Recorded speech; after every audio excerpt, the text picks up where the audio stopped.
That's one way of looking at it. It's hard to forget it when it's due before the end of class, before you leave. So, great thing. And I'll tell you this right now. Even if you don't use these articles in their entirety for tonight, which I mean you're not going to read them in their entirety anyways tonight. I would encourage you to hang on to these because these are 3 very valid sources for you to use for a future paper that you all have coming up. I'd like to know. The one that you said, the date Yeah, it was written. yeah. And that one was, what was that, 88? I think it was 2001. I think it was 2000. Okay, 98 is the oldest one from What Makes a Leader from Daniel Goleman. It's still a lot of the verbiage that's still being used. Well, there's certain guys that are really foundational in leadership. So Jim Collins, Good to Great, we're all familiar with him. Daniel Goleman is very much on the emotional intelligence stuff that he writes. And then John Cotter has got just a plethora of works for navigating change and transformation. Cotter writes a lot for Harvard Business stuff. So those are, and yeah, so even though it's 13, 14 years old, well, even, I mean, look at Kuzma and Posner. You guys should have started reading it by now, right? How many of you guys are reading it, you're finding these are terms that are still used today, and we're in the 25th anniversary edition. So when somebody comes up with principles of leadership, they become true. They are valid long past what you would consider relevant. And so this is why it's so good to understand principles and not just pop culture. Because there's a lot of pop culture techniques and management techniques, and you see Who Moved My Cheese, or the fish market. You guys are too young. Most of you guys, some of you might remember. Anybody remember the fish market story? It was about a Seattle fish market that was thriving, and they created all these business principles based upon this fish market management technique. That it was like one and done. It was there for like a year, and then no one's ever heard about it again. It's like the same thing with the very popular book about 12 years ago, 14 years ago, Who Moved My Cheese. Everybody loved Who Moved My Cheese, but Because it was short. yeah, it was short. It was easy to read, but now you don't hear anything about it. Then there's other ones that kind of hang on. Like, I mean, Kuzma and Posner, when anybody asks what's a foundational book I can read or what's a great book I can read on leadership, my first question to them is, what do you want to learn? Or are you just looking for a good book that covers a lot of leadership? In that case, no one likes it when you recommend to them a 300-page book. Is that what it is? Well, this version is 350. So, but depends on what version you've got. They keep on adding appendices or removing them. So, but you can see when I read a book that's good, you see how many dog ears I've got in there? It's just I dog ear a thing up, and I've got some pages where I've just highlighted the whole page. So those are the interesting thing in leadership and reading stuff, is that it really helps you to understand foundational principles versus just pop culture. And that's true whether you're talking about leadership, that's true whether you're talking about ministry, that's true in life in general. I've had a number of conversations online with folks as we're talking about how do you learn good ministry techniques. And I have a tendency to gravitate towards guys that are older than me, because they have had experience. My mentor in life, you guys have heard me talk about a guy named Jim Whiteman. Jim started doing children's ministry in '77. Dick Gruber, who we've had here to do training for us, he started in '75. And there are certain principles that are true that they use, and then you just change methodologies without changing the principles. And so that's the danger that we have to avoid in leadership and in ministry, is looking for what's just hot and fresh. And everybody needs to have an oxygen bar, because Jeannie Mayo had an oxygen bar, and that or when Church on the Move in Tulsa, Oklahoma, they were on the cutting edge when they had an iPod cafe. They had a bunch of iPods set up in a coffee bar area, and students could go through. And it was so revolutionary when it was set up 9 years ago. But there's certain things that people try and catch up with and understand. The principle is what's valid of ways of connecting with kids in a current culture, not necessarily just the methodology. So the same thing's true in leadership. That's why we talk more about principles than specific techniques of what people are doing. So does that make sense? All right. Well, Amber, did you have a question? Are we reading the whole book? Yeah. Yes, on the Kuzny and Posner one, we read the whole book. Well, we did on the leadership channel, or on the Making of a Leader too, we read the whole book. So, yes, previous classes only read about 6 chapters, but we've changed it because I dropped a book from the course also. Actually, I moved it to a different class. So we used to have 3 books in this class, now we only have 2. Huh. So, I didn't shorten any of the reading because I increased how much you read in the first one. So, all right. Well, hey, let's, Taylor, thanks for that, the devotion. Let's go ahead and open up with a word of prayer, and then we'll get rolling through our discussion for tonight, talking about what leaders do. But dear Heavenly Father, we thank you. We praise you for our opportunity to come together. I pray that you bless our time. Let us continue to pursue you and seek after you in everything that we do. Leadership is a spiritual activity if we invite you into it.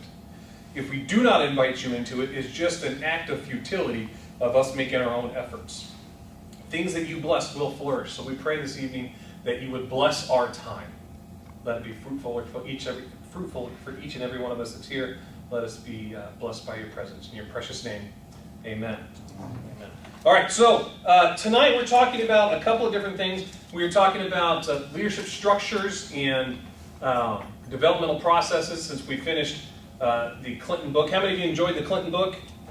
He is a great, he's got some great principles. He's not the easiest guy to read.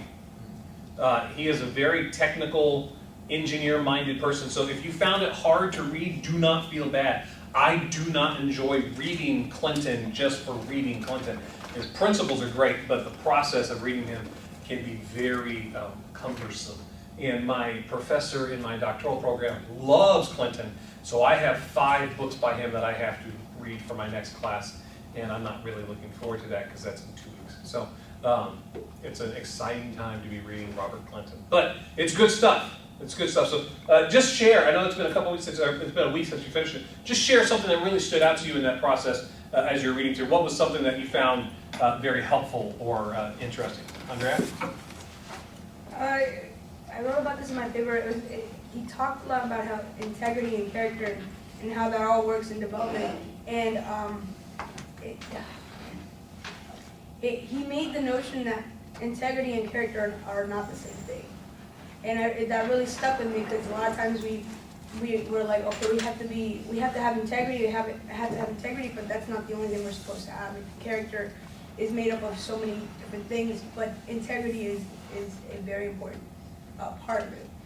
So I think that he touched on it. I can't remember exactly what I said. Yeah. Okay. Andy? The part that hit me, right off the bat, I think it was chapter 1 actually. He talked about an isolation process item, is what he referred to. And it's about pretty much taking time away from something that you normally do. And a lot of people know I haven't been on the praise and worship team for various reasons.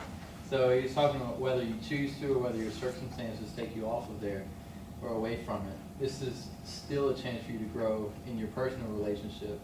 And I've seen it in my life. And so I was reading it, I was finally realizing, wait, this is still something that God can use and is still developing through this time, even though I'm not doing exactly what I want to do. Sure. But I'm still developing in these other areas. And so it helped me out. That's good. Remember, Clinton talks about leadership being a lifetime of lessons. So process items. He also has that term, negative preparation.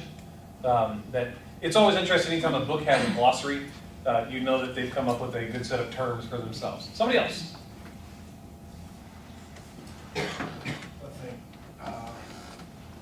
probably the most, or the quote that probably jumped out at me the most, and it might have been for others as well, is where he said, and it actually was, he was writing what Wiersbe had said, that methods are many, principles are few. Yeah. And I mean, you can see that would be applicable in a lot of circumstances. Absolutely. Just a lot of situations. Yeah. But there's a lot of ways to get things done, but the principles that you use are really what determines. I mean, that's for accountability's sake, and it's also just for communication amongst church staffs. Or it doesn't have to be church, or a church setting, but it could be any business. there's Well, something to be said for. I'm certain you remember, you know, because you and I are about the same age, the purpose-driven life Mhm. was a great principle-centered developmental model for churches. Where it got off track was when people thought Rick Warren was telling them specific methodologies. It's the same thing when the Brownsville revival hit in the early 2000s. People were thinking that if we did exactly the same things that Brownsville did, we'll get the exact same results. And Lindell Cooley, who was the worship leader, he talked about the principles that they were pursuing. But people thought, well, if we do a Tuesday night prayer meeting, because Brownsville is a Tuesday night prayer meeting, if we do this, we're going to. And so that's understanding the difference between a principle and a method. And that's really important in the process of application for leadership and ministry. That's good. That's good. Amber, you look like you're about to raise your hand. Well, okay, and I'm very good with my words, so bear with me. But, the thing that, like, really got me was the tombstone. And about how you need to, need someone not to die in order to move forward and grow. And it means a lot because it's what I've been struggling with, and until recently, and That's good. We teach in redemptive leadership about we call them crucible moments. Remember, I think I've drawn this where they are crucible moments in life, and they represent pivot points. That's the tombstone that he's talking about. So they can send us up or they can send us down based upon how we respond to them. But they're the crucible moments where things happen. It's in those transitions that growth happens. And when for the Ignite conference, if you were in a session with Dr. Hart Powers, he actually described it as a set of stairs. And these were the transition moments, or the crucible moments that represented growth in our life. So that's very good, because those tombstones of something having to die so that something else can be given birth is a great representation of a crucible moment of transformation. And sometimes things can die and give birth to something else, or things could die and we could follow after them. And that really makes a big difference in how we develop as a leader. So that's good. That's good. One more. Anybody else? Shirley. Yes, what really stuck out at me was the 5-phase timeline, because as I started reading those 5 phases, as a matter of fact, I made a note here, I seem to be in the middle, in between phase 4 and phase 5. Because I'm a little older than most of everybody in here, because I already know, it says the leader identifies and uses his gift mix with power. And because I pretty much know what my gifts are, didn't mean that they could change, might not change, or Sure. some could be added, but I pretty much know what they are, and that I feel that I'm using them. But I kind of go over into phase 5, but I do have a question. You made a statement here, not many leaders experience convergence. But he says often they are promoted to roles that hinder their gift mix. I thought that was kind of interesting, because that does happen so often in churches. That Because we promote based upon what people can do, not necessarily what people are called to do. And that's the balance between being and doing. There's a lot of things that we can do. I'm coming out of a season of very heavy administration oriented. Some of my job duties are going to be transferring over to somebody else. It's not because things weren't going well. It's not because I couldn't do it, but it's because my gifts are such that I had the ability to carry this load. But now, if we want to move forward in other areas, I need to be able to give those things over so that the things that I'm really called to work on, I have that opportunity. And so, it's a good thing to understand. Not every opportunity is the right opportunity. And this is where understanding how God has shaped you and called you and developed you is so very important. I know I've used this in other classes, so if you've heard it before, I'm sorry. But Mark Cuban, anybody like Shark Tank? I love Shark Tank. Great show. Mark Cuban's got a great quote. Says that entrepreneurs drown in a sea of opportunity. There's all sorts of things that we can be doing, but understanding how God makes us and shapes us and develops us is so very important for us as leaders so that we can be pursuing what He's called us to do. Does that mean that we're always going to be doing just what we feel he's called us to do? No. Because sometimes we have to fill a need and answer the call that way. Sometimes the way God speaks is through a need. And we might not necessarily, this might not be the lifetime that you're going to be focusing on. This might be where God has you for now, like Andy was talking about with those process items. This might not be specifically where you want to be. I was talking to Luke Barnett when he was here for the Ignite conference. I appreciate Luke. He's got such a great heart. But he is now the lead pastor of Phoenix First Assembly of God. He's in charge. Tommy's just out preaching and teaching. But if you would understand Luke's career prior to coming to Phoenix First, when he came to Phoenix, there's a church of 7,000. He had a tremendous failure of church growth, nothing moral, but church growth in church in Ohio. And then he had a less tremendous failure of church in Whittier, California. And he went from there to being the executive pastor at Phoenix First. He had 2 monumental failures.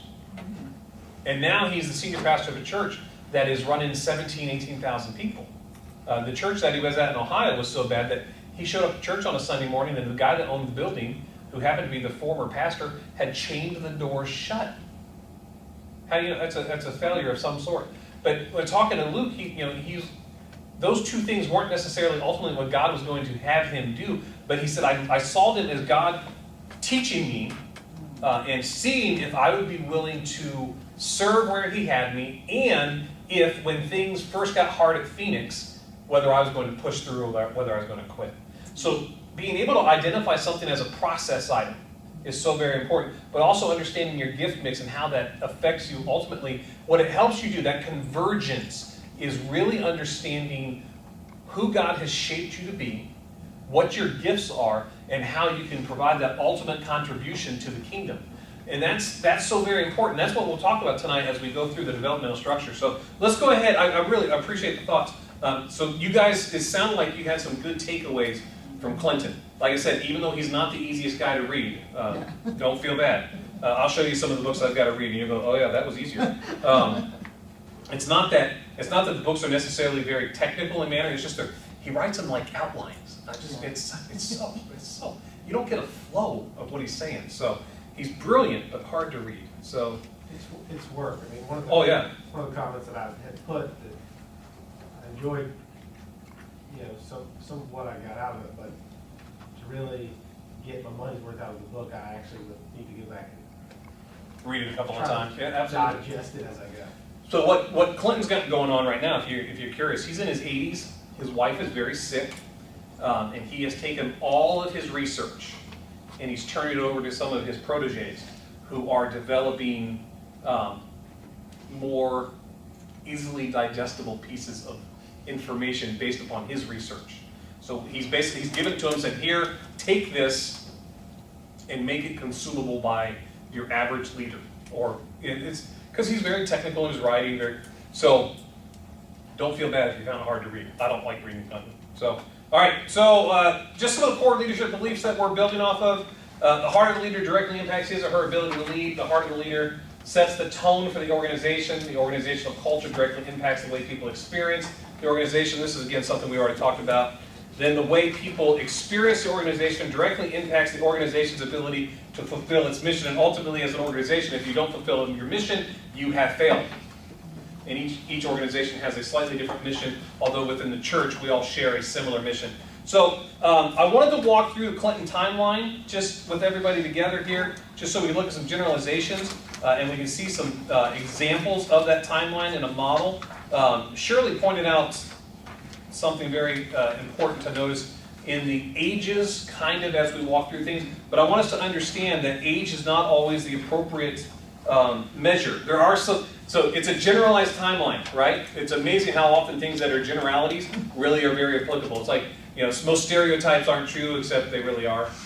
So, it's that kind of mindset of understanding stereotypes come from things, and same thing with this generalized timeline. So, the generalized timeline for Clinton, the first phase was sovereign foundations. It's basically foreshadow or preparing time. Description, God at work, foreshadowing, it's preparing, working early in life, even before coming to Christ. It's impacted by your life situation, your values, your parents, family history. These are all things that affect you in your timeline development. You might not know Jesus at this point, but God is shaping you. And the way that my professor really brought this into a good point of reference is that the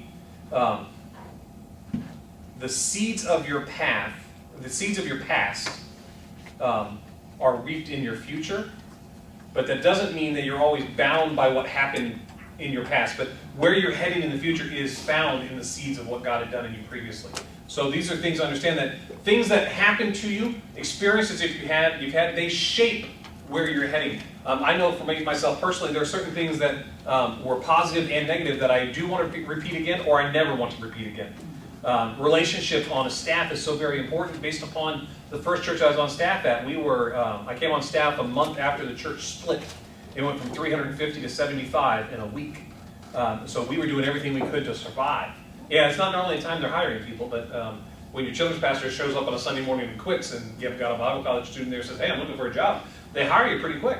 But in that environment, we had 2.5 years of working together of how are we going to live. And that experience has seeded my future for what I value in leadership. The next phase is the inner life growth. It's God at work bringing an individual to initial commitment and surrender, and then exposing to the basics of faith, word, prayer. This is the beginning parts of finding yourself grounded in God's word. Finding yourself, this is a developmental path for us. Church background models, examples, those that you follow.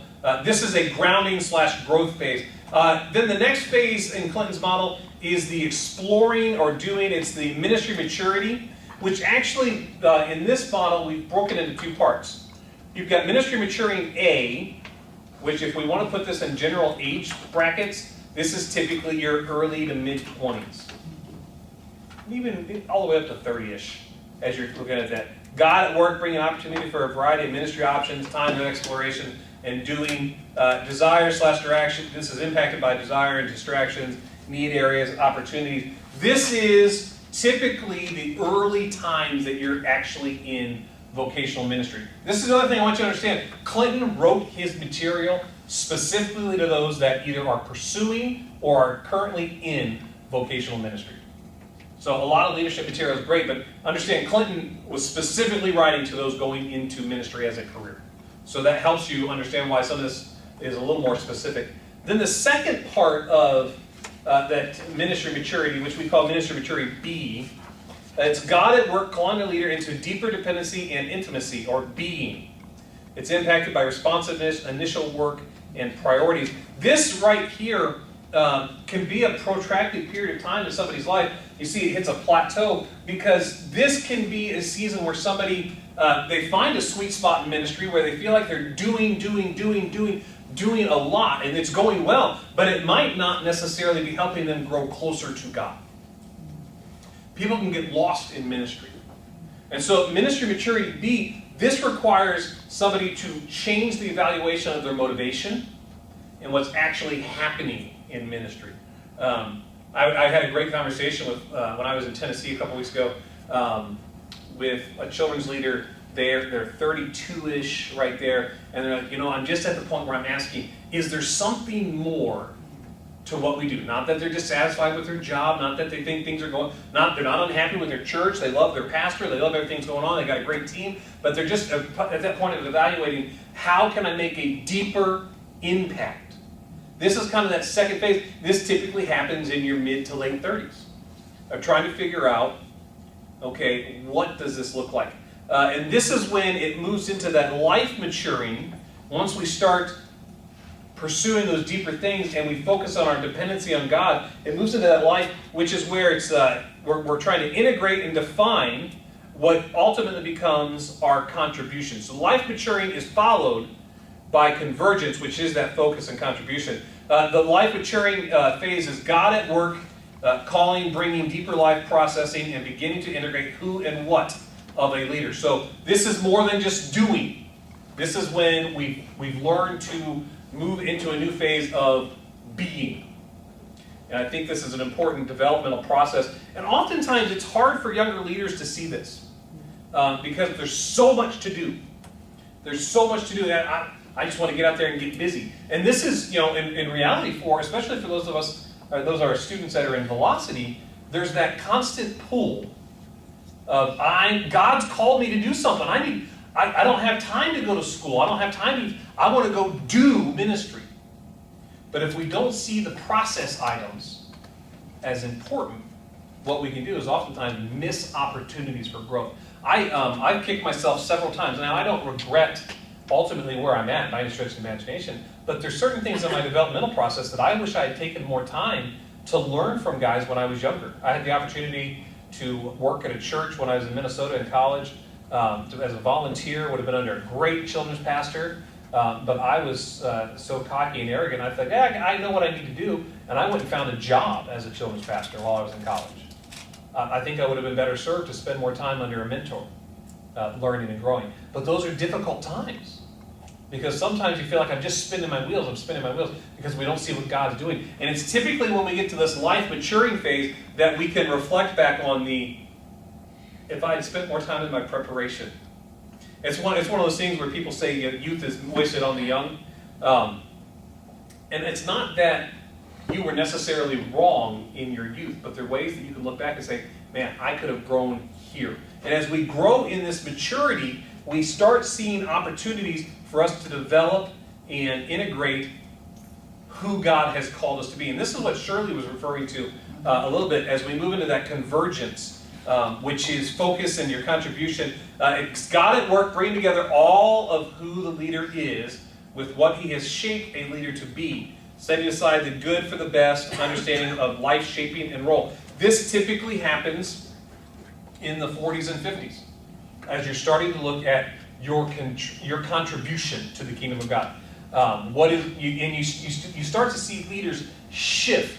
Not that they stop being pastors or stop being leaders or where they've been serving, but they might start becoming more specific in what they're doing. My good friend, Jim, is a great example of this. 6 years ago, so he would have been 51 at this point. He said, I know what God's called me to do the rest of my life. God's called me to invest in younger children's pastors. That's what God's called me to do. But it was an epiphany moment for him that God spoke to him, took all of the qualities of who he is and what he's been doing his entire life and said, this is who I've called you to be. And so for the last 6-7 years, he's 57, 58 now, that's what he's been doing. He's been investing in younger leaders. He's got some great things that he does. But you start to see that convergence of this is who God has made me to be, and this is how he wants me to contribute to the kingdom. So here's the great thing about this model, is that it can be encouraging for those that are younger in ministry to understand that if it takes you time to develop, that's good. It's okay. You should be developing over your lifetime. It's when you stop developing that you should be concerned.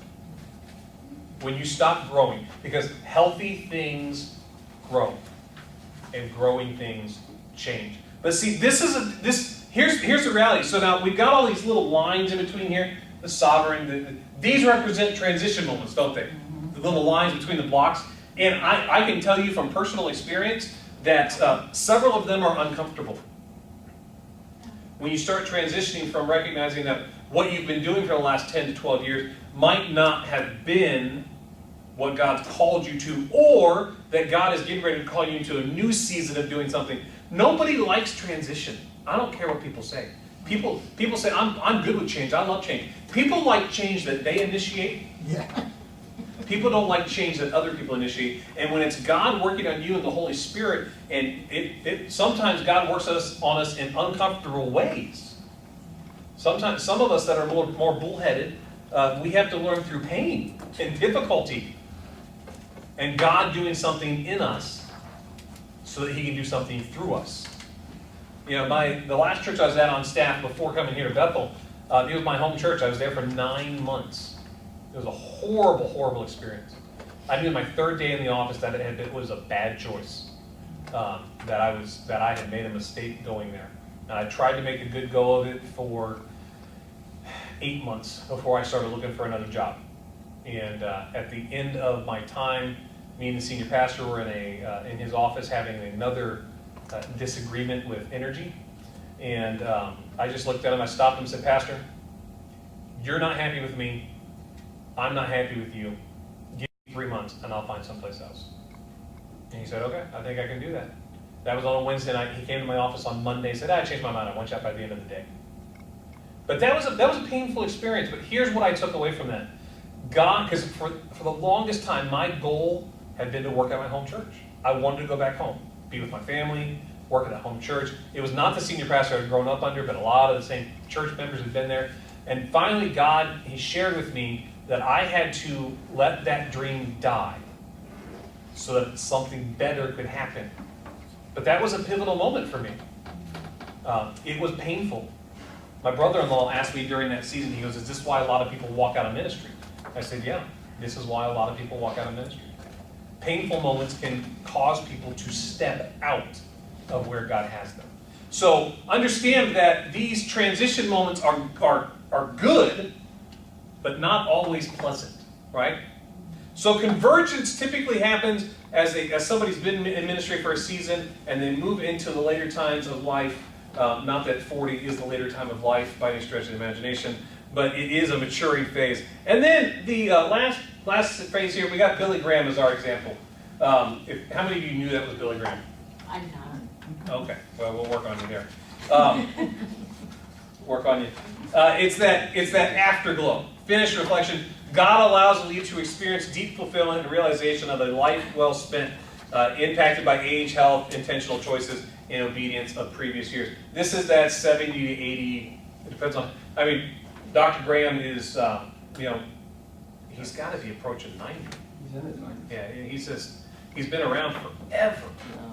But he's still a man of God that everyone respects and looks to. This is a good example of that convergence. It's a good example of the level 5 leader that is talked about in Collins' article here. 96. So, he's 96? Wow, that's fantastic.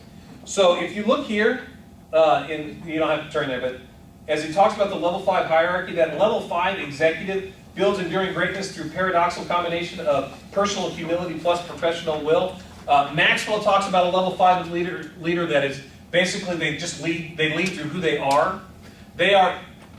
Billy Graham could come out tomorrow and share a message that would cause the vast majority of the Christian church to pause and think about what he said. Is it because they've personally met him? No. But because they recognize the history and life of his ministry.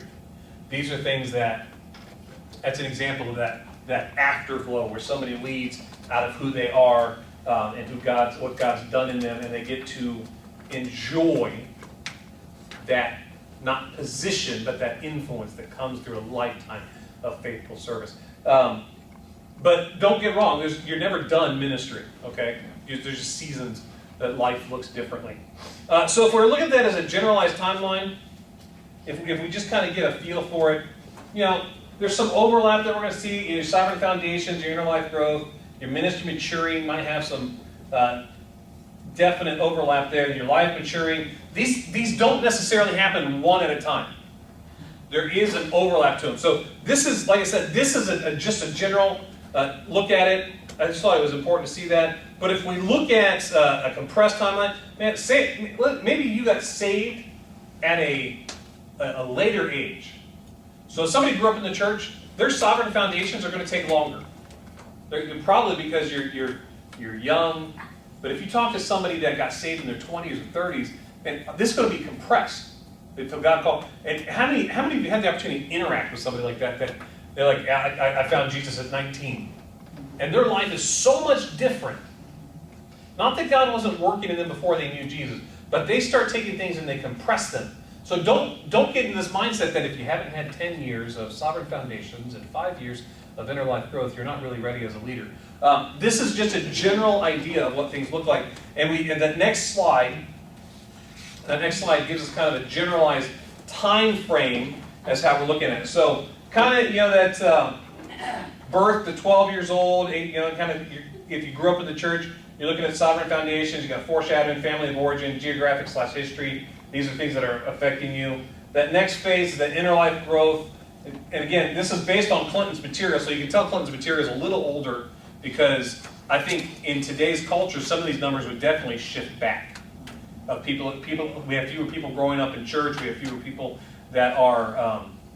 If you look at the church culture today, this is you have prolonged adolescence, as it were. Some of the things that you would normally expect out of a 20-year-old 15, 20 years ago is now what you expect out of a 30-year-old. So that's you have that prolonged adolescence that's happening in a lot of ways. Your ministry maturing, A and B, see that's somewhere between 20 and 55. Okay, that's a broad range where things can work out through that. And then again, life maturing, it gives you just a rough idea as we're looking at it. So here's what it does for us, is it gives us an encouragement to understand the developmental process of leadership. It helps you to understand that leadership happens over a lifetime of growth.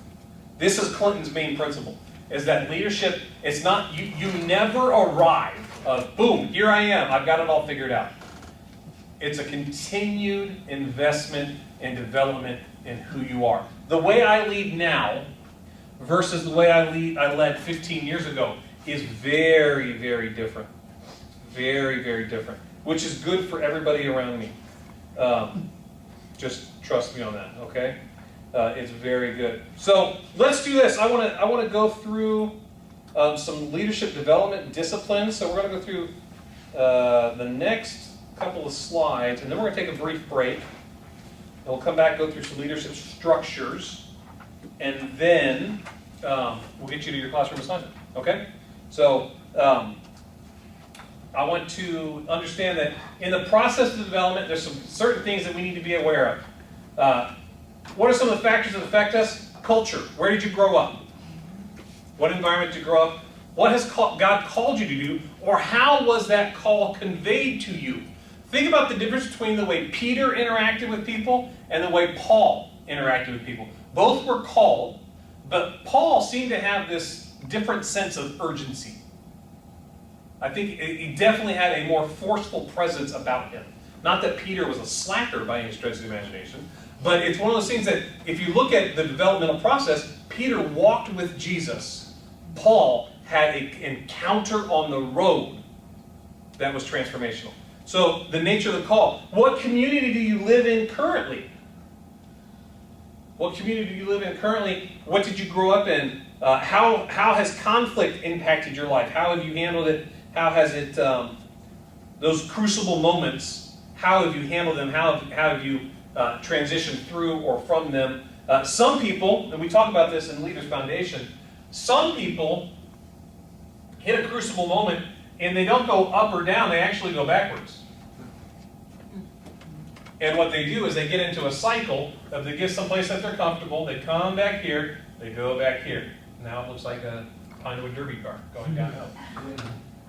But they hit that cycle instead of moving forward. So this is a question on conflict and crisis. Those two elements affect us significantly in our development. And the question is, how have we responded? How have those crucible moments shaped us? You know, some people repeat the same experience 4 or 5 times because they don't learn anything from it. You know, it's an uncomfortable process. One of my favorite quotes is, "There's enough mistakes to make that you don't have to make the same one twice." You know, and learning from your own mistakes is great. Learning from the mistakes of others is better, because there are plenty of ways to make mistakes, but it doesn't mean you have to make them all yourself. So, how have you responded in conflict? How have you responded in crisis? How do you respond? We've had several students that I've had the opportunity to talk to. We had one student, I never understood it. It's about 5 years ago when I first started here at Bethel. They were in Master's Commission at that time, and they were in the last semester of their last year, and they quit. And I said, why in the world? Well, it's just too hard. The conflict's gotten too hard. And if you look at where they are now, there was kind of a run through Master's Commission there for a few years of people that quit early. And I'm not saying that if you quit early, you're automatically, floundering or going into it. But when you quit for the wrong motivation and the wrong reasons, because it's hard, because it's difficult, we have a number. If you could count the number of Velocity or Master's Commission students that are working at Starbucks and not serving God. Not that there's something wrong with working at Starbucks, but not serving God, that's the problem. And you could track a lot of it back to when things got hard, they quit. So how we respond to conflict and crisis really sets up patterns for us in the future. And sometimes we have to repeat that same pattern multiple times before we get smart enough to say, hey, I need to do it different. Hey, I don't want to point out Andy, too much. I don't want him to get a big head. But imagine if Andy had just lamented not being able to sing on the worship team for right now and said, you know what, this is just, it's awful, it's horrible, I'm done, I'm going home. But he shared with us, he sees it as God preparing him in a different way right now. That's important to be able to recognize that. Very important. All right, the compliments are over. So, it's an important thing to do. So, some of the disciplines that we need to have, and this is actually a good point, again, Andy, we're just going to make you the... Having self-awareness, being able to identify where God has you right now. Where in your season of life are you? Self-awareness. Being aware of how you interact with other people. Self-awareness. Being aware of how you impact other people. This is emotional health, emotional well-being, mental health. Can you recognize when you are stressed and how you're affecting other people? That's self-awareness. Self-management, this deals with, once you recognize it, how well do you handle your problems, your emotional issues? Do you melt down? Do you blow up? Do you become a recluse? Do you seclude yourself from everything? How do you manage these? Can you have a bad day and still be around other people? There's a question. Yes. Okay, well, that's good. I wasn't necessarily asking you specifically, but that's good to know, Amber. I'm glad you can have a bad day and be around other people. Others feel the same way Yes, as you do. there you go. That's the good question. Does everybody feel that same thing? Yeah. So let's do a 360 evaluation of Amber right now. Can Amber go? I thought you were telling me. I know, that's okay. That's okay. I'm glad. But self-management, there are people that they have a bad day, and therefore they're going to make sure everybody else has a bad day. They walk into the room and they look for opportunities to kick the dog. That's why we had a dog that was terrified of my father. When my dad had a bad day, so did that dog. So, she was terrified of him. She would do everything she could to get away from him. The second dog that we had was much, because he wasn't allowed to be near her. So, self-development. How are you working on yourself? Obviously, those that are currently going through a college program, you're working on development, but there's more than just what you're going to learn in college. How are you working to understand how God has shaped you? Mission, what's God called you to do? How do you make decisions? What's the decision process? These are kind of things that you figure out as you move through leadership, but you need to understand that these are disciplines you need to develop. Understanding a sense of belonging. Who has God called you to be? Who are your people that you associate with? When I say belonging, so there are multiple kinds of churches out there. I'm not saying one is better than the other, but I understand where I fit and where I don't fit. Like, listen, if it's a hipster church, I don't belong there. I am not a hipster by any stretch of the imagination. But if it's an old person church, it's not that they're a bad church, that's not where I belong either. Where do you belong? Yeah, you're laughing at me for the hipster thing? I was trying to picture you wearing one of Randy's scarves and Yeah. Grant's jeans. Please don't picture me in skinny jeans, it's not pretty. Before you go on, can you go back to I'll have to self-development? take What a is break it for a that you, little while. I told you not to do it, so. I was trying not. Self-development, yeah, what is it that you said about? it's taking the things that you're aware of, self-awareness and self-management, and then as well as continuing to grow in ministry skills, but as well as learning your giftings and your strengths and growing in those. So here's what oftentimes people look at in leadership. They want to become aware of their weaknesses Yeah. and work on those, and they neglect their strengths.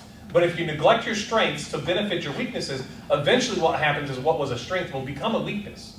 We can't always assume what was a strength before will always be a strength. So if you have a good ability to communicate, are you doing things to work on enhancing that, as opposed to just developing weaknesses? So it's that kind of thing that balances out. It's being aware that we have to develop strengths and weaknesses. We can't just develop one over the other, and so that way we can continue to grow at that.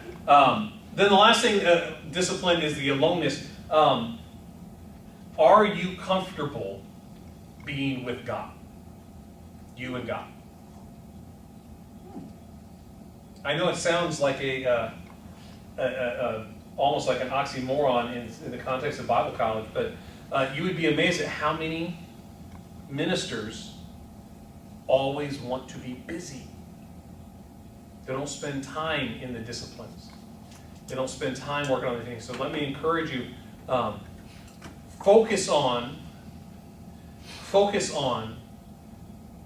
development of yourself, ministry being, but also taking time to draw away with God. Do you do that as a leader? If you do not do that as a leader, you will eventually burn yourself out. It's an important thing. These are disciplines that you need to be working on. The self-awareness, self-management, and self-development, these are the starting points for the other ones. If we're not aware of what's affecting us, or how we respond, or how we develop, how we impact others around us, we are eventually going to run into a barrier. And it's an uncomfortable place to be when you realize that the reason you keep running into the same problem every church you go to is because you keep on going there. You bring the problems with you. Sometimes people have to repeat that a couple of times before they recognize, I'm the problem. It's because they lack self-awareness. This is an important process for us as leaders to be aware of so we can develop it. So as we talk through Clinton's model of development, these are the things that we're focusing on and working on as we go along to grow as leaders, focusing on these disciplines. Does that make sense to you guys? Okay. All right, so let's talk about... We'll go with green. We'll go with green, okay. We'll talk about leadership structures. I just want to go through some of these fast so you can understand. The first few classes we're talking here is we're creating a foundational for understanding that there's more than one theory and structure for leadership. Now we're going to finally center in on redemptive leadership and servant leadership as the primary ones that we build on.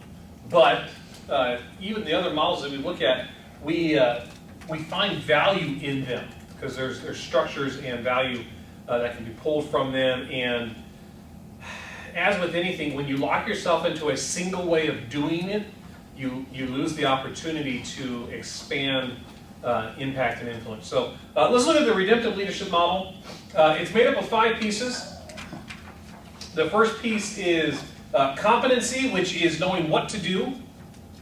So it's basically general skills and abilities of leadership. So that's the first level of leadership in the redemptive model. The second one is principle, which basically means that you know why you do it.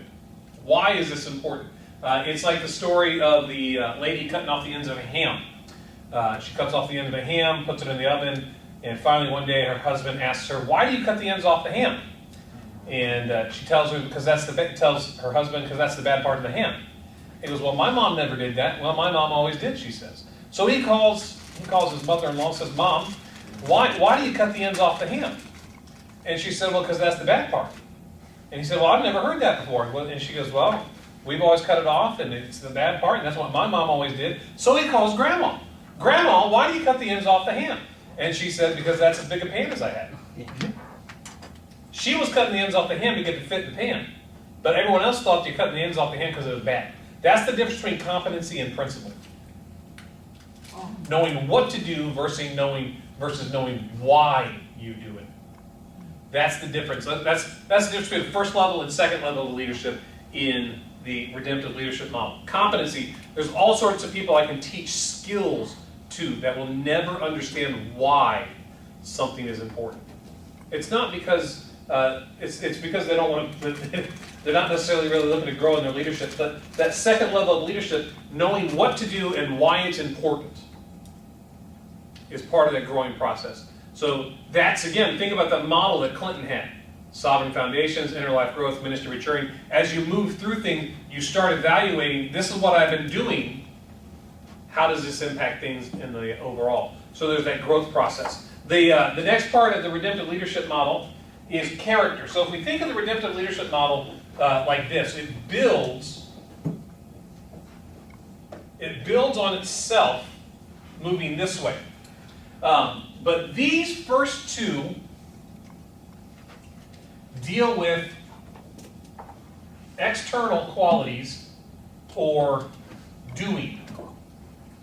So the first two, competency and principles, deal with doing things. But the next one, we got to talk about character, character transformation, and then redemption. These all focus on being or internal qualities. Okay? So as we look at these, that's a G, not an S. There we go. Look better. All right. So character, who you are. Who are you on the internal side? Who has God made you to be? That's the third element of the redemptive leadership model. And then the next one is transformation. So here's what transformation is who are you in Christ? Who has God called you to be? How are you different because of Him in your life? How have you grown because of what He's done through you? This is a transformational element of leadership. It's also the relational element of leadership. And then that last part is redemption, which is that fifth level. So we see how it builds. But once we get to the redemption, right here, what we start doing is we focus on moving back down through the model and helping somebody else come up through it. The role of a redemptive leader is to help release the redemptive potential in others through what God has done in them. So God has brought you through something. He's redeemed you from your specific life experiences, your life history, and He has done that for the purpose of you being able to raise up others to release their own redemptive potential. The redemptive leadership model is very much of a discipleship cycle. It's relational based. It is important to understand that it is focusing less on you as a leader as you move through it, and more on how you can impact others and help them to release their story. So Dr. Harv Powers, one of the teachers of the redemptive leadership model, says leadership is influencing others to release their redemptive potential and fulfilling their purpose under God. So the role of a redemptive leader, which is this level 5 when we get redemptive, the role of a redemptive leader is to lift the level of other people. Is to lift the level of other people. As we define it, redemptive leadership is influencing through who we are. And I would add a caveat, who we are in Christ, not just who we are on our own. And then effective spiritual ministry flows out of being, and God is connected with is concerned with our being. Again, Clinton building in there. So the redemptive leader focuses on being and helping others release who God has called them to be. It's an important role for us to understand in that redemptive leadership model. So the role of the redemptive leader is to help release the redemptive potential in others. Eventually we'll spend more time fleshing that out. But as we look at Maxwell has a 5 levels of leadership that I think are nice to know, good to understand. Remember, Maxwell has my least favorite definition of leadership, which is leadership is influence. It's not invalid, I just don't like it. So the lowest level of leadership, in Maxwell's model is position. Basically says, I'm the leader because I have the title. That's the lowest form of leadership. Your influence never exceeds beyond your job duties or how long people will listen to you. You don't have much influence here because you're strictly based upon your title and position. This is where most people start. It's not that it's bad to start here, but if you always stay here. Listen, if you've been at a church as a ministry leader for 5 years, and you have to stand up in front of people and go, hey guys, I'm in charge. No, you're not. So understand that you start here, but this isn't where you stay. The level 2, which is the permission or relationship phase of leadership, people follow you because they want to. They want to. People will follow you because beyond your state of authority, this level is fun, but if you spend too long here, the highly motivated people that are working with you in ministry will get bored.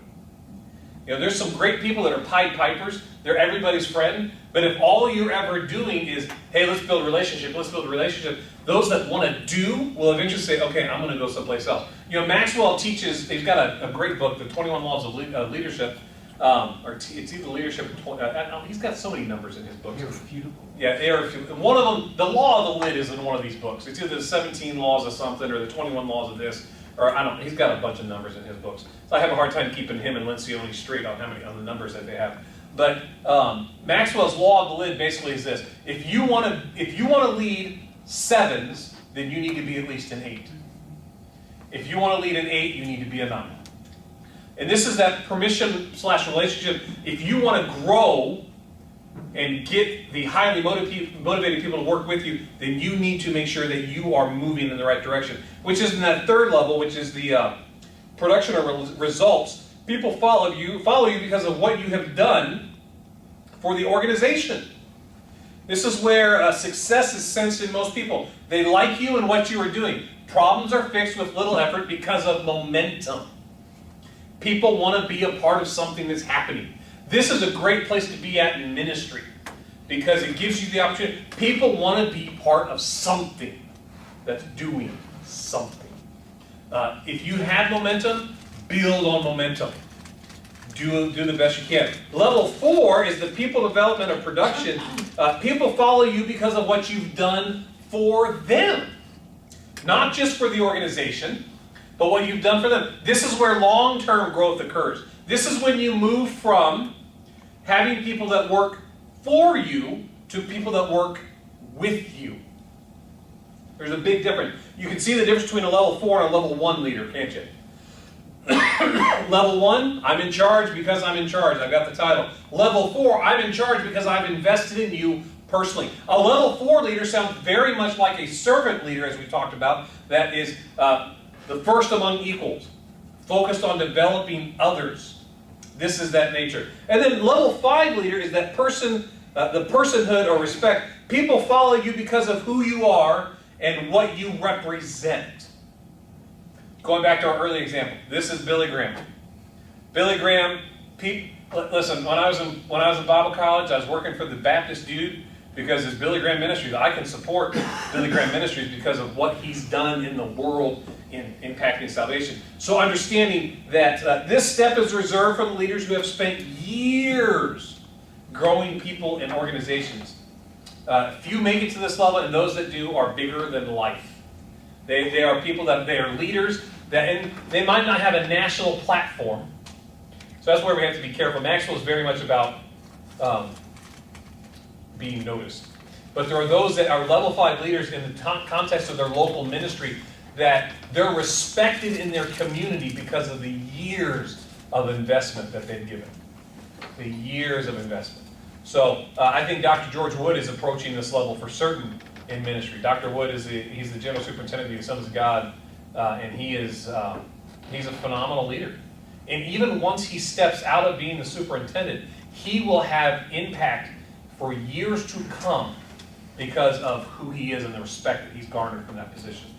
There's probably a great number of leaders that we can think of in this context. So this is a great level, and anyone, I think, can attain this if they serve in the right capacity and they keep the right perspective on things. But it's many years away for many, many, many of us. So I don't think I'm that place yet. I think Bennett probably follows me because I'm his dad. So, but beyond that, that's about it. In Kuzma and Posner, they had the 5 elements. Their structure focused on 5 elements that every leader should do. Now, you guys haven't read this entire book yet. Has anyone read the entire thing yet? That'd be impressive. I mean, you weren't supposed to yet, but if you'd said yes, I was about to be impressed. So, 5 elements that they said every leader needs to have. Model the way, inspire a shared vision, challenge the process, enable others to act, and then encourage the heart. We'll talk about that more later on in this class as we break down Kuzma and Posner's and what a leader does. But these are just the 5 elements that they think. Again, remember, Kuzma and Posner are trait-based leaders, meaning that they believe that leadership is a series of behaviors that can be learned. They don't ascribe to the great man leadership theory that says only those that are born with it can have it. So this is, they think that leadership is a set of learned behaviors. Bill Hybels, in one of his books, gives us different kinds of leaders. Hybels is an interesting one for me because he's got some great leadership stuff. He talks about, looks like 10 different kinds of leaders here. The visionary leader is driven by the crystal clear picture of the future. The directional leader, able to make the right path. And I believe this is in Courageous Leadership where these definitions come from. He talks about these different kinds of leaders. And I think Hybels gets a little too specific, but I like to share it out there. Hybels is another one that I think he's almost created a spiritual form of the great man theory. He talks about the spiritual gift of leadership. And he never outright says it. But the implication is certainly that if you weren't born with it, you don't get it. And I think that kind of gets away from the transformational work of the Holy Spirit in people's lives. Now, certainly there are those that are more naturally gifted towards leadership. I don't dispute that. But when we even just spiritualize the gift of leadership, which I do believe there's anointing and authority that comes in leadership, but if we can create the spiritual mindset that says, if you don't have that gift, you can't be a leader, we can create that great man leadership theory in a spiritual sense. So, again, Hybels has got a bunch of different kind of leadership methodologies and structures here. So I don't think we need to go through all of them because he's got a bunch. I would encourage you later on to look at that book, Courageous Leadership. It's got some great... I think my favorite Hybels book is Axiom. And it just talks about different leadership lessons. It's a quick read. It's got a lot, and you don't have to sit down and read it one time through. It's just got a lot of good situational kind of things. I'd encourage you with that. So Hybels got some great structures out there. This is from actually the article by Jim Collins. This is his structure, the hierarchy of leadership. You've got that. Level 1, a highly capable individual.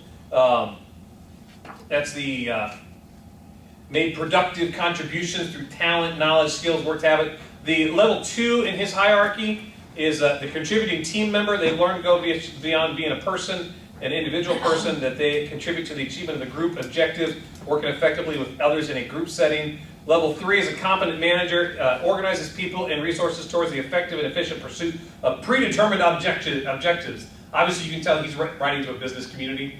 He's not writing necessarily to church people. Level 4 is the effective leader. Catalyzes, commits, and vigorous pursuit of a clear and compelling vision, stimulates the group to high performance standards. And then a level 5 is that executive builds enduring relationship through the paradoxical combination of personal humility plus professional will. Jim Collins has got some amazing, amazing leadership material. Good to Great is a great example. I love, Good to Great and Built to Last are great books. He profiles all of these companies that were just amazing, amazing companies. The Built to Last, he profiles several companies that he said are so well structured, they will never fail. And then in Built to Last, and then How the Mighty Fail, he goes back through and reprofiles the companies that he said would never fail that did. So it's a great read. Also, his probably my favorite book of his is Great by Choice.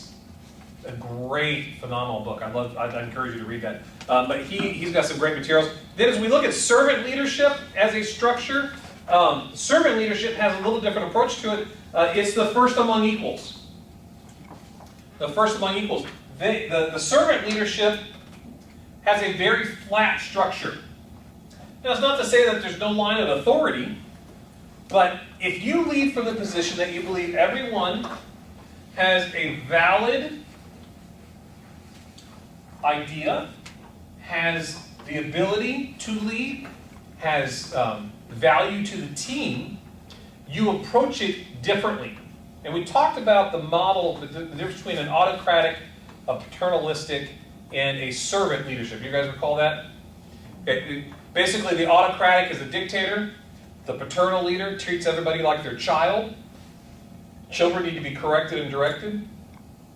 The servant leader treats them as valued members of the team, first among equals, right? There's a different style of leadership. So understand there's a whole bunch of different leadership styles and models. And I want you to understand that, because as you move through ministry and you move through life, you're going to experience many of these. The one that's hardest for me are those that lead from a paternalistic standpoint, where they treat you like their child. I had a pastor one time, actually, he and I were having a discussion, and he said, I don't even let my own kids respond that way. And I looked at him and said, but I'm not your kid. The techniques that you use for parenting are not applicable to me as a pastor on staff here. There are certain things that just don't work. So, that's my sister calling. We'll ignore her for right now. It would be rude to answer the phone. Sorry. So understand that there's multiple structures out there. Like I said, we'll eventually center in on redemptive leadership and servant leadership, but I want you to see some of the things out there. All right, so what leaders do, which is the focus of this class, the second focus of this class tonight. Oh, I forgot to pull up the YouTube video. You guys, I think we need to see it though, because it's hilarious. You guys like YouTube videos? Yeah. Well, Okay.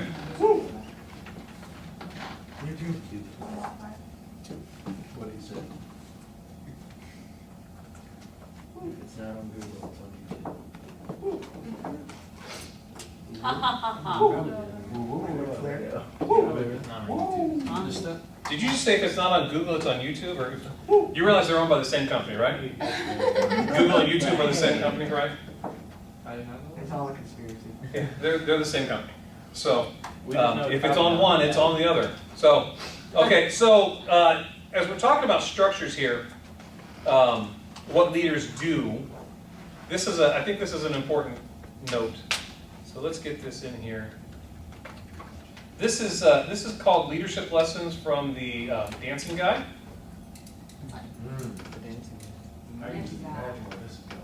Should we take notes? You can if you like. Can you move your beat? You're gonna be drinking, actually. You're just paying attention. You're gonna pay attention the whole time. Some more than one way to skin a cat. Can you see? If you've learned a lot about leadership and making a movement, then let's watch a movement happen start to finish in under 3 minutes and dissect some lessons. First, of course, a leader needs the guts to stand alone and look ridiculous. But what he's doing is so simple, it's almost instructional. This is key. You must be easy to follow. Now here comes the first one playing a crucial role. He publicly shows everyone else how to follow. Notice how the leader embraces him as an equal. So it's not about the leader anymore. It's about them, plural. Notice how he's calling to his friends to join in. See, it takes guts to be a first follower. You stand out, you brave ridicule yourself. Being a first follower is an underappreciated form of leadership. The first follower transforms a lone nut into a leader. If the leader is the flint, the first follower is the spark that really makes the fire. Now here's the second follower. This is a turning point. First is done well. Now it's not a lone nut, and it's not two nuts. 3 is a crowd, and a crowd is news. A movement must be public. Make sure outsiders see more than just the leader. Everyone needs to see the followers, because new followers emulate followers. Now here come 2 more people, then 3 more immediately. Now we've got momentum. This is the tipping point, and now we have a movement. As more people jump in, it's no longer risky. If they were on the fence before, there's no reason not to join in now. Alright! They Let's will be run ridiculed, and they will be part of the in crowd if they hurry. But for the next minute, you'll see the rest who prefer to stay part of the crowd, because eventually they'd be ridiculed for not joining. And ladies and gentlemen, that is how a movement is made. So let's recap what we've learned. If you are a version of the shirtless dancing guy, all alone, remember the importance of nurturing your first few followers as equals, making everything clearly about the movement, not you. Be public, be easy to follow. But the biggest lesson here, did you catch it? Leadership is over-glorified. Yes, it started with the shirtless guy, and he'll get all the credit, but you saw what really happened. It was the first follower that transformed a lone nut into a leader. There's no movement without the first follower. See, we're told that we all need to be leaders, but that would be really ineffective. The best way to make a movement, if you really care, is to courageously follow and show others how to follow. When you find a lone nut doing something great, have the guts to be the first person to stand up and join in.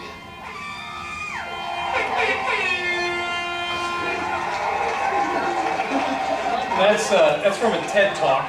Shake it fast. That's from a TED Talk. So that's it's an interesting idea. This concept of the first follower. But sometimes we get a wrong idea of what a leader does, or what a leader doesn't do. And I think it's important for us to get a right perspective on what a leader does and doesn't do in that process. So we talked about redemptive leaders, right? And I already covered this, so I can go through this really quick.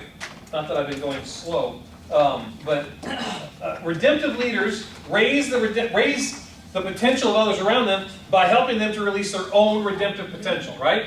So the role of a redemptive leader is to lift the level of those around them. So redemptive leadership, we've already covered this, so I don't have to spend a whole lot of time here. We talked about the 5 elements: competency, skills plus experience, education, qualification, knowledge. Competency imparts confidence to those that follow you. Competency basically says it imparts confidence to followers because if people think that you know what to do, they will follow you, right? If people don't think you know what you're doing, how many people have you walked away going, that dude has no idea what he's doing, I am not going anywhere with him? So, it's like I tell people, do not follow me to, if we're driving someplace, if I do not have my GPS on, because I'm going to get you lost. I need directions everywhere I go. So competency imparts confidence to followers. If people, it's like the 5 dysfunctions of a team Patrick Lencioni talks about. The first dysfunction is the absence of trust. And he's not just talking about I think you're going to steal my lunch money, but he's talking about I don't think you're going to get your work done well. I don't think you're going to do it correctly. I don't trust you to know what you're doing. That makes it very difficult to build a team. Competency, that's why it's so important to have the first level. The second level, principles. Underlying truths that transcend the situations. Why is something important?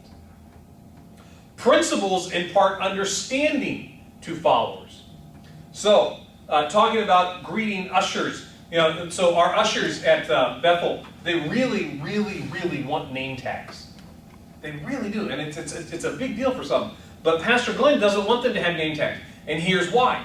Because if you greet somebody because you're wearing a name tag, they're going to assume you're greeting them because it's your job. But if you create an atmosphere where people are greeting without ushers felt it was important to have the authority of a badge. Pastor Glenn thought it was more important to have the friendliness of somebody greeting, even though we knew it was their job.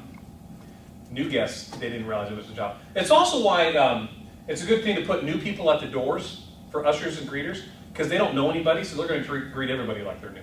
These are principles that are applicable. That's what Clinton talked about, is that there's a lot of methods, but principles are few. Those are principles. Character. Character is the deep structures of who we are, our strengths and our weaknesses and vulnerabilities. It involves identifying and facing our dark side, which that comes from overcoming the dark side of leadership, which we talk about in Leaders Foundation. So that's character. Character imparts trust to followers. If people don't trust you, they're not going to follow you. Transformation focuses on the heart change in the leader, then followers. Focuses on heart change, understands meaningful and lasting change happens from the inside out, or in this case it says form the inside out. That is a typo. Transformational leaders impart healing to followers. This is an important element of leadership, to recognize that your followers have needs. A lot of leaders just use followers as a means to an end. And we have to be very careful in our leadership that we do not just use people, but that we actually invest in them. If you remember that personhood of leadership that we talked about in the Maxwell model, people follow you because of what you've done for them. That was that 4th level. And then redemptive leaders. Redemptive leaders guide others in finding and releasing their power of their own redemptive story in their successes, failures, wounds, and tragedies. They are powerfully able to speak hope and healing by God's grace into the hearts of others. Redemptive leaders impart hope. God has delivered me from this. Look what God can deliver you from. That's hope. That's hope that we can impart as leaders. The summary of the redemptive leadership. Leadership influence is a developmental process. Each stage builds on the next. I already talked about most of this. Pivotal transformation points occur in the crucible experiences of our lives. Often these events redemptively become the basis of our influence in the lives of others. Our experiences give us that. We have the privilege of meeting and guiding others at a key point in their own redemptive journey. That's the role of redemptive leader. You know, when you have something experienced that you've walked through that resonates with somebody else, you can help them skip some of the painful learning experiences you've had to go through. That's rewarding. You should find value in that. So that's understanding the role of a redemptive leader. Now, breaking down the leadership challenge, at this point, you guys have read, how much of Kuzma and Posner have you guys read? 102 chapters. 102 chapters. No, I'm kidding. 102 pages. 102 chapters, that's pretty impressive. Have you really read the 102 pages? It's supposed, yeah, that's what the calendar says. Wow. We're supposed to be reading. Okay. I read like the first few chapters. All right, well, good job. Our syllabus. I've read the first couple chapters. Way to let him know. So, Amber, you might want to look at that syllabus again. I thought she was talking about the calendar Well, it's on my calendar too, but it's Okay. on the syllabus. I thought you were just talking about I've got it broken down so that you can keep up with the reading, so you're not trying to cram it in right at the end. In the class, we're going to go along with that as we go. So, yeah, how many of you it was news to you that you should have read through that portion? So, okay. So just look back at the syllabus. There is, I mean, it's not like checking off a box for me, but that helps you prepare for what we're talking about each week. Okay. So in the leadership challenge, there are 5 practices of exemplary leaders. The first one is model the way, inspire a shared vision, challenge the process, and enable, I can't talk, others to act, and then to encourage the heart. Okay, these were good examples. So in the modeling the way, leaders, again, we're talking about what leaders do. So in Kuzma and Posner, we talk about model the way. What are they doing? They're clarifying values. What matters to us as an organization, what matters to us as individuals, and then they're setting the example. Leaders are not exempt from behaving like good people. That old thing that people like to say, you know, do what I say, not what I do. Nope, not a valid leadership model. We must set the example. Again, remember we talked about earlier, the heart of the leader directly impacts his or her ability to lead. The heart of the leader will affect the tone of the organization. The tone of the organization will impact the way people experience the organization. People's experience will affect the organization's ability to fulfill its mission. So, if you have a leader that models paranoia and mean, angry, what's the experience going to be? That's what you're going to have. So, that's why we as leaders must set the example. If we want people to behave in a certain way, we must model it. We must model it. If we do not, we cannot expect our people to be some other way. That's why they typically say within an organization, it takes 5 to 7 years to change the culture. And if you've been in an organization for 5 to 7 years and you don't like the culture of the organization that you're leading, it's probably your fault. It probably reflects you. In your first few years, you're still dealing with history in the past, and it's still, obviously, those are generalized time frames, but if you've been in an organization for 10 years, and you're the leader, and you don't like how things are going, you're just dealing with your own problems. So that's where that self-development comes in, self-awareness, self-management. You ask, okay, so what am I doing to cause it to be this way? Those are the questions we have to ask. The next element was inspire a shared vision.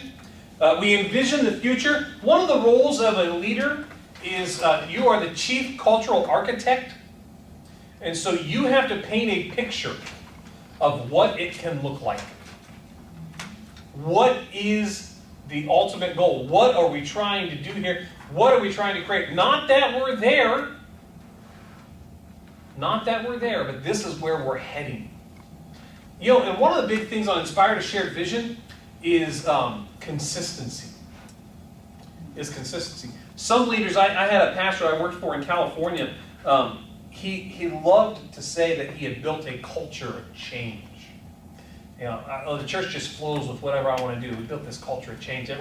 They just go, and really, because he and I had this conversation, which is really, people haven't necessarily you haven't built a culture of change. People just understand that you're not going to stick to something for more than 2 or 3 months at a time. So they quit expecting what was the latest and greatest thing to be the next thing that we do. And the thing that's hard in that is you can't envision the future if you're always changing constantly. We're going to do this now, we're going to do this now. And this is one of the things that hurts church growth in general. Everyone goes to a conference. They come back from a conference. I found the next great management technique. This is what we're going to do. This has worked for this church, but it doesn't suit the culture. And after about a month, everyone's like, all right, well, we're not going to do that. There's some people that I've worked with in the past that they can come back and say, okay, this is what we're going to do. And I might not like it, but I don't have to complain because I know that person well enough to know that in 6 weeks, we're never going to hear another thing about it. They're going to lose interest in it. That's hard to inspire a shared vision and envisioning the future. You can't create a culture if you're constantly trying to turn on a dime to change yourself. That's where it becomes so hard to enlist others. That's why so many people end up leading by themselves, which is an oxymoron. They don't have a team around them because what they like to say is, I just move so fast that people can't keep up with me. What it is really is that you move so erratically that no one wants to walk with you because they never know when you're going to change your mind. A lot of leadership deals with consistency. Consistency. You know, that level 5 leadership that Maxwell talked about, or the convergence or afterglow that Clinton talks about, that comes from a lifetime of consistently leading. Not that it doesn't grow and evolve, not that you always do things the exact same way, but if you're trying to change every 2 or 3 months to fit, every year to fit, it's hard to build that consistency and that longevity. It's hard to enlist a team of people like that. A lot of those that function in that way, what they do is they have small teams that move in and out quick. Because they jump on board with the new vision changes, they leave. So Kuzma and Posner would tell you that consistency is a big key there. Challenge the process. Search for opportunities, experiment, and take risks. So Inspire a shared vision, challenge the process. What does that mean? We don't just always accept something that this is right because it's what we've always done, but we don't just change for the sake of change either. We search for opportunities. We experiment and take risks. There's certain things that we've done in ministry places. I've had this conversation with people in children's ministry. I said, hey, we're going to try this. I'm not 100% certain it's going to work. I'm not 100% certain this is what God wants us to do. I don't have a sense that he said not to do it, but we might get into this and say, it's not working, and we'll try something else. People will get behind that, as opposed to you standing up on the rock with your Moses staff saying, God has given me a new vision. And then 3 months later, God has given me a different new vision. Challenge the process means that we don't just accept the status quo. We do look for opportunities to innovate and change. But then we experiment, take risks, but we do it in a sense of we're trying to lead our organization forward. We're not changing just because it's new. Willie George, great pastor out in Tulsa, Oklahoma. Well, you guys are too young. None of you, well, I don't know. Any of you grew up in a real strong Christian home? Everybody grew up at the Gospel Bill show? Anybody? Cartwright, you grew up on the Gospel Bill show, didn't you? Yeah. Willie George's Gospel Bill, okay? So, Shirley, did you watch the Gospel Bill show? A little bit. Okay, Yeah. so when I talk about Jim Weidman, Lefty the Barber, Yeah. that's Jim Weidman. Oh, okay. That's Jim Weidman. So, so when he and I hung out in Tulsa, because it was huge in that area, every now and then he'll get somebody to walk up to him and go, are you Lefty? And so the show hadn't been on in 20 years. But Willie George, he has a great quote. It says, leadership isn't killing something that isn't working. Leadership is changing something that is working to make it better. That's leadership. So that's where challenge that process and challenge the status quo is so important, is that we understand that just because something is what we've always done doesn't mean we always need to do it. Enable others to act, foster collaboration, strengthening others. Again, that's a servant leadership aspect of focusing on the development of followers. We don't want to be the Lone Ranger of leadership. You don't want to be out there by yourself. Encourage the heart, recognize contributions. If every idea has to be your idea, then you will be limited to what you know how to do. And if every time somebody brings an idea to you, your response is, yeah, I knew that, we just haven't done it yet, guess what? Eventually they will stop bringing ideas to you. Because they're going to assume, oh, he already knows this, we just haven't done it yet. And you will find yourself out there by yourself. Recognizing the contributions, celebrate values and victories, spread out the celebration. If somebody has a great idea, congratulate them publicly. Reward them however you can. You can't always pay everybody for their contribution, but acknowledge when things are going well. You know, we had a board meeting that we had the pastoral staff come into, it's been about 2 months ago. We were talking about the end of the year kind of stuff. And we talked about the mix, which was a great success in November. We had, and it's still going well, but that first time they did it, they had like 100 people come to it. It was like 80 something. It was part of the family life department. I'm the one that gave the report, but I had nothing to do with it. So I share about it, but it was Pastor Telvin and his team did this amazing thing. The success of the Child Development Center. Technically it reports to me. But Lila in this last 3 months has grown it from 27 students. She's got 57 students now. She's doing a fantastic job. As her supervisor, I could very well take credit for it, because I'm obviously in charge of her, therefore. But what does it benefit her, and what does it benefit me for taking credit for what other people are doing? Now, I do everything I can to recognize those that are making that contribution. You have to do that, because it talks about encouraging the heart. If you want to discourage somebody, take credit for their idea. Take credit for their contribution. You know, say, hey, you know what? I understand what you're doing, but really, I know you got that from me. Or when it comes time, I had somebody I worked with, we went into a meeting, we were talking about a project that we were supposed to be working on together. They were technically my supervisor, and when we walked in the meeting, I had done all of the work. They had done nothing. I gave them a 5-minute briefing before we walked into that meeting, and I was not able to say anything. They gave the report that I gave them as if they had done everything. How many of you know we didn't have the same relationship when we were done? Yeah, it really affects you. So these are understanding things that the leaders do, especially in the context of what Kuzma and Posner were talking about. Leaders need to lead well, but we have to understand the principles behind that. Those are those 5 traits that they talk about. And it's so interesting to hear Kuzma and Posner talk about encourage the heart. This is not a Christian business book. But think about that in the context of what we do in church work and in ministry. How much the heart of our followers matter. So here's what I want us to do. I told you we're going to have a little classroom assignment here. Here's what we're going to do. We've got 1, 2, 3, 4, 5, 6, 7, 8, 9. So we've got, oh good, we've got 4 pairs of tubes, right? 5 pairs of tubes. That's good. That's good. Brian, I'm going to put you over with Zach, since you're both at tables by yourselves. Here's what we're going to do, okay? The last page of your slides has 4 questions. 4 questions.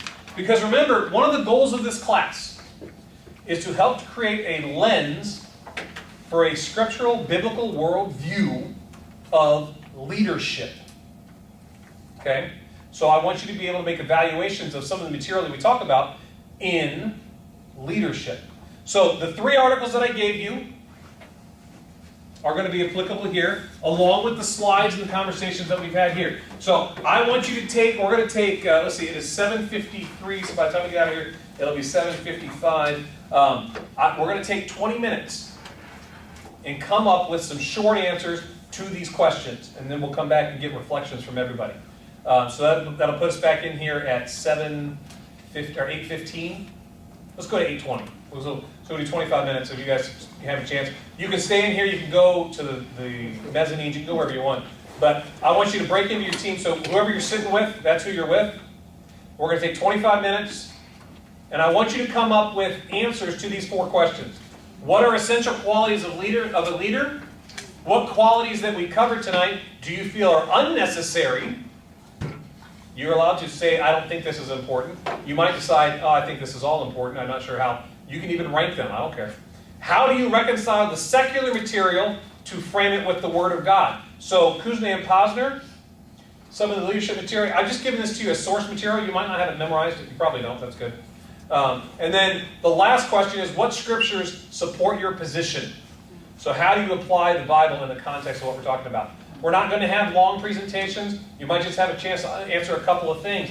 But I want you to start thinking in this way as we're evaluating the material. So 7:55, back here by 8:20, and then we'll wrap it up after that. Okay? Do this together. Let's hear some of the answers that you guys came up with. So based on what we've talked about tonight, and even on your own opinion here, what are some of the essential qualities of a leader that you identified? Authenticity. Authenticity, okay. Character, integrity. Character and integrity. The 3 self-disciplines. Self-awareness, self-management, and self-development. Yes, sir. Passion. Compassion. The heart. The heart. Okay. Focus. Focus. People Knowledge. focus. People focus, okay. Knowledge. Competency. Competency. Identifying the gifts of those that are following. Good. Somebody that displays the ability to discern situations. Ah, situational awareness is good. There's too many funny stories of people that can't read a room. So it's, if you there, what's the matter, guys? Why everybody's crying? So yeah. So Crying. I'm just Oh. people that can't identify what's going on around. So of the qualities that we talked about tonight, were there any that we covered that you felt were unnecessary or just kind of pedantic or redundant? The culture. Culture. So you thought that awareness of culture, would you clarify what you mean when you say it?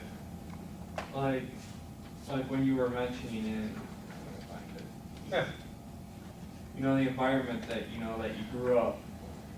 I think sometimes, that's not really necessary to, how a person might grow as a leader. Okay.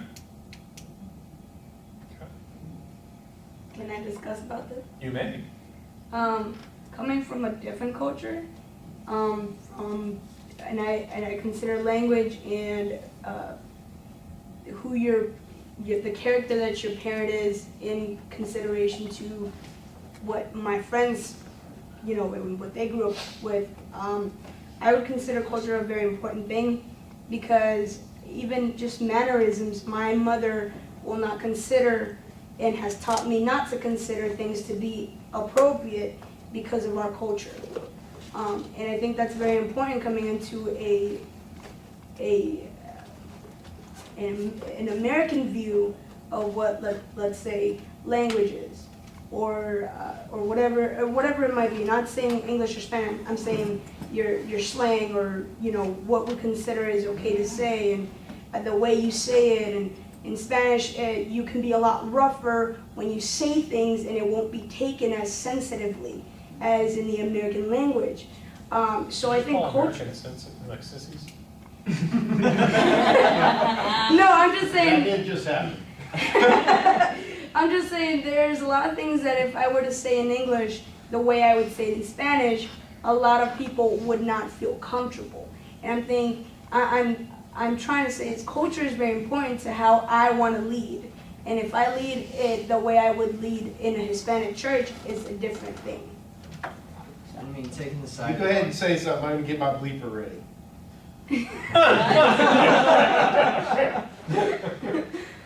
Taking the side of Andrea, just our culture and how we were raised up to be influences us just as character itself. And character influences how we lead. It influences us of the routes that we take and the mindset that we have when we take them. So if culture doesn't influence us, then then our character is our own makings, and it doesn't matter where we are. And it's almost saying that you could have been raised in a different spot and still be the same person you are today. Sure, okay. Chris, would you like to rebut any of the answers here? I'm not saying that you're wrong. I'm not saying that anyone, I'm just asking. Well, just growing up, from my aspect of things, I didn't grow up in the church, but that kind of doesn't make me what kind of leader that I am today, in the fall of, not knowing who Christ was. Sure. So if you grow up in a non-Christian context, culturally, it doesn't necessarily mean that you're going to always lead as a non-Christian individual. I would agree with that statement, absolutely. Is that what you're saying, essentially? Yeah. Okay. I think the aspect that I'm looking at it of is your culture obviously influences you in some way. Sure. So I think understanding how you grew up and being able to understand the culture of other people will help you relate to them better in terms of leading them and how you're going to lead them. So the seeds of our future are sown in our past. So not that you're always bound to it, but I can understand what Chris is saying because cultural excuses can become a crutch of saying, this is how I was raised. I don't know any other way. See, so that there is validity that we can give too much credence to culture, but we can also dismiss it too much. Now, I mean, imagine taking somebody that grew up Amish and then throwing them into Silicon Valley. Go lead a church in Silicon. Culturally, they wouldn't be prepared. Likewise, if you were to take somebody from the inner city and throw them into the Pennsylvania Dutch and say, all right, go build a church, it's going to be... So I can understand what Chris is saying, that you're not always going to be bound to the culture that you grew up in. And if we recognize this too, this is another truth we have to recognize, is that we should first and foremost share a Christian culture. But the other elements of where we grew up, I do think they affect us, but we can't let it always define us. That's important to understand. But there are going to be some cultural norms, and recognizing the culture of an organization is very important. So I can understand the perspective where it's not necessarily always going to define who you are. So that's good. That's good conversation. Was there anything else that somebody felt might have been an unnecessary quality that we threw out there? I think that was a good conversation right there. That's good. Okay, so how do you reconcile some of the material that we talked about, the secular material, to frame it with the Word of God, and the follow-up of that is what scriptures support your position? This was the challenge. Yeah, they can't all be easy. We really never came up with anything definitively on 3 and 4. We talked Jesus about followed the way. Okay, He said, come follow me. And he taught them his discipleship. sure. Set it an example. Paul said, follow me as I follow Christ. Okay, Taylor? One thing is just having good morals, and my scripture is 1 Timothy 3, 2-7. And it says, can you read it? Sure. Okay. Now the overseer is to be above reproach, faithful to his wife, tempered, self-controlled, respectable, hospitable, able to teach, not given to drunkenness, not violent, but gentle, not quarrelsome, not a lover of money. He must manage his own family well, and see that his children obey him, and he must do so in a manner worthy of full respect. If anyone does not know how to manage his own family, how can he take care of God's church? Model the way. That'd be good, wouldn't it? Colossians 2:2 in terms of encouraging the heart. Okay. My goal is that they may be encouraged in heart and united in love, so they may have the full riches and complete understanding, in order that they may know the mystery of God, namely Christ. Good. That's good. Shirley? Yeah, we both had, I put one from the Old Testament, Numbers 27 verses 15 to 17, and this is when Moses was old and he had asked God to appoint a leader, someone who would take over for him, who was Joshua. But when God asked Moses, when Moses asked God to appoint a leader, he asked him for someone who was capable of directing with external and internal, who could he would need to have the qualities to be able to lead both externally and internally. In other words, he would be someone who could lead the people into battle, but also care for their needs, which would transcend into church today. Absolutely, goes You along have with to the have- redemptive model that we talked about. Yes. The first two levels were external, and the last three were internal. Very good. Very good.